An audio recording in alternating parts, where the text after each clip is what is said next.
Denton? Mrs. Denton, I need to have a word with you. Tomorrow's the hearing date for the sentencing, and I have to speak with you before then. You get away, I'm gonna tell my husband to chase you away.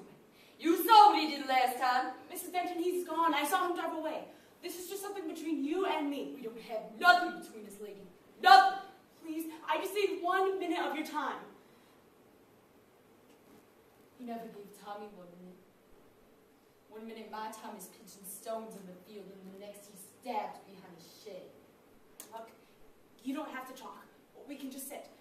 I just need to sit with you before I go into the courtroom tomorrow. Is that too much to ask? Please.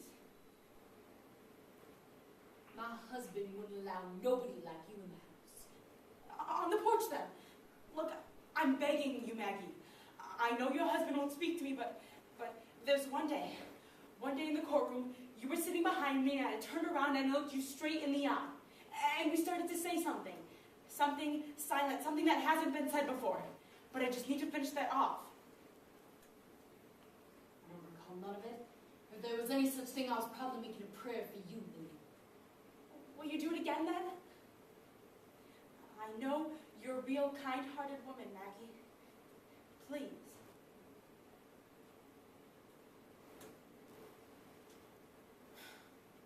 Thank you, ma'am. Thank you very much.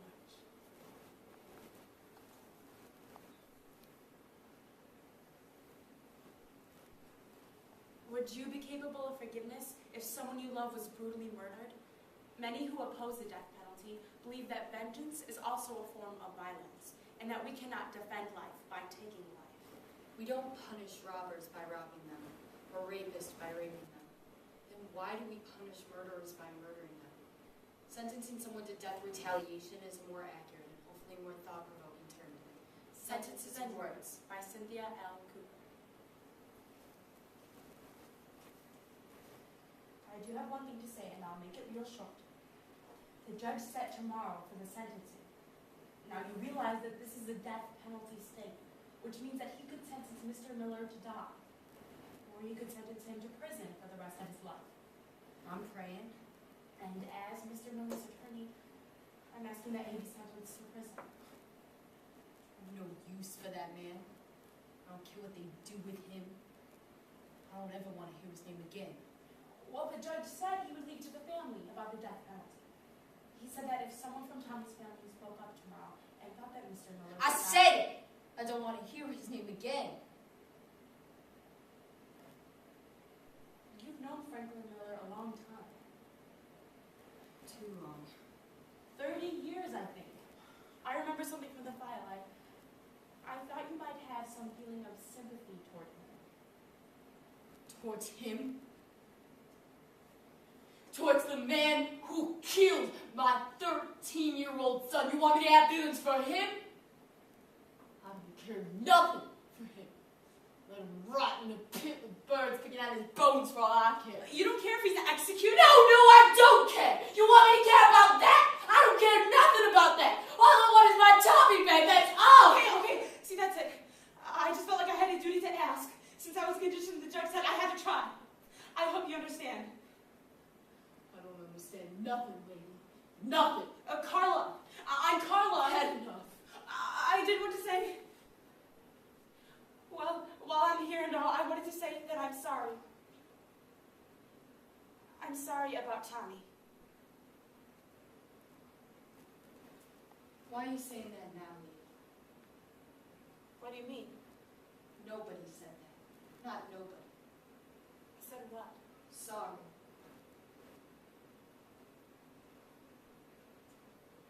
I can hardly believe it myself. Sure, he wasn't no saint. And nobody said they were sorry. Not the judge, not the sheriff, not the funeral man. Nobody's sitting down there at the counter either. And nobody said one church lady come knocking out your knee to say the sorries. Maggie, I am sorry. And those people, they were. People just plain act stupid sometimes. I just wanted to die, lady. I didn't tell nobody that's not even my husband. I just wanted to die as soon as had those cold-hearted people talking about my baby and asking questions. To have Tommy gone like this. I know how it feels. And it's going to hurt like a big ball in the middle of your stomach, but it'll get smaller. Trust me. You know, over time, things will get better. Believe me. I had something similar to it last year. Oh, you had a child stabbed bloody? No, it was something... Then you cannot possibly know. Something different ain't the same. You're right. But I know how the hurt feels. It was my brother, Jack. And, well, he wasn't so little, but he was my younger brother. And, well, he got real sick, and they started talking about treatments. And there are things that they can do for people, you know?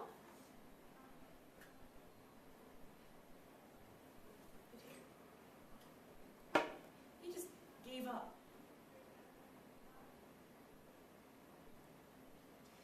He went down into the cellar and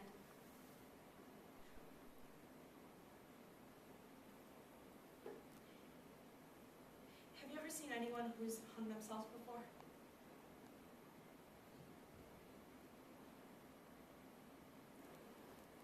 Well, it's a hideous, awful It's gonna be sight. okay. And he didn't have to go that way without saying goodbye or anything. And I miss him a lot right now. And this is very hard on me. With Mr. Miller, with my client.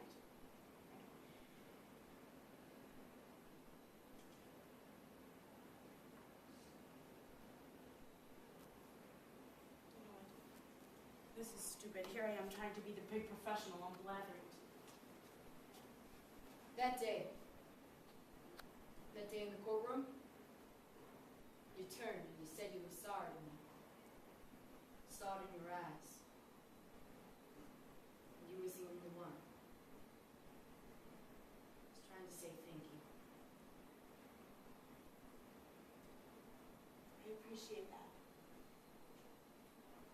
Well, I better be going. Your husband practically threw the couch at me last time I came back. He's not such a bad man. Everyone hurts. Sure. I understand. I bet your brother Jack walks alongside you sometimes. He does sometimes. I bet he'd be telling you to remember that part where they say an eye for an eye and a tooth for a tooth. He'd be telling you that's one of the stupidest plots he ever heard. Don't accomplish nothing. Just blood on both hands. And the part about thou shalt not kill, there's no exceptions for this or for that. I bet he'd tell you to bring those things up in court tomorrow.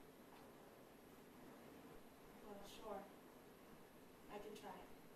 Good. Thank you.